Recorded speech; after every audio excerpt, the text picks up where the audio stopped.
Reflexão do dia, 1 Samuel 17. Para quem gosta de história e para quem gosta de história infantil, nós chegamos naquele capítulo delicioso da história de Davi, em que Davi se encontra com Golias. Quem de nós não se encantou com essa história desde a sua infância?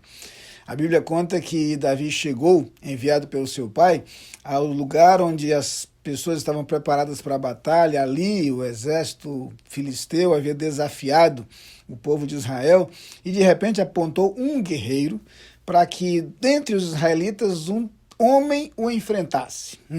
Faltou alguém com coragem para fazê-lo. Davi chegou, incomodou-se com aquilo, não só pela falta de coragem dos homens, mas sobretudo pela afronta que isso representava para o Deus de Israel. Davi conhecia bem as histórias de como Deus concedera vitórias ao seu povo ao longo dos anos, ao longo das décadas, ao longo de toda a trajetória do povo desde o Egito. Deus concedera a vitória. Não foi a capacidade dos homens, ou a habilidade militar, ou o armamento bélico que garantira as vitórias e mais vitórias, conquistas e mais conquistas experimentadas até ali. Ele tinha consciência disso. E é com base nessa consciência e nessa confiança que ele se apresenta a Saul e se dispõe a enfrentar Golias. Minha parte preferida, o momento em que Golias ameaça Davi, e Davi responde: tu vens a mim com espada e com lança e com escudo, eu, porém, vou a ti, em nome do Senhor dos Exércitos. Essa frase diz tudo. Essa frase explica a confiança de Davi.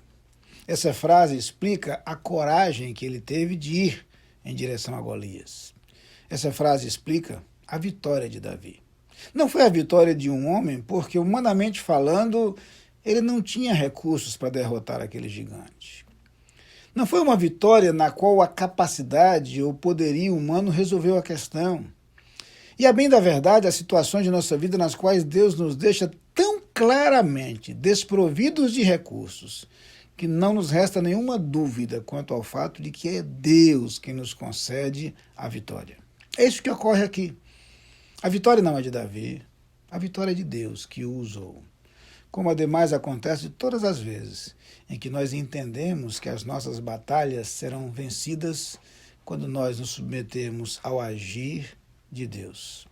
O nosso Deus pelejará por nós. Esta frase repetida algumas vezes nas Escrituras precisa ser lembrada por nós, como no segundo livro das Crônicas, no capítulo 20. Que Deus continue agindo em nossas vidas e através de nós e que nós permitamos o seu agir. Que ousada e corajosamente nós nos postemos diante das ameaças, dos inimigos e das dificuldades da vida com a firme convicção de que o nosso Deus é quem nos concede a vitória, de que é dele o poder necessário para enfrentarmos os obstáculos e vencê-los. Esse Deus todo-poderoso, esse Deus todo-amoroso e esse Deus fiel é a nossa fonte de segurança. Porque Deus é todo-poderoso, Ele pode lutar todas as nossas batalhas. Porque Deus é amoroso, Ele trabalha por nós. E porque Deus é fiel, nós podemos contar com Ele mesmo quando nós cometemos erros e falhamos diante dele. Que o nosso Deus continue a nos conceder ousadia, coragem, segurança e vitórias ao longo de nossa vida. Amém.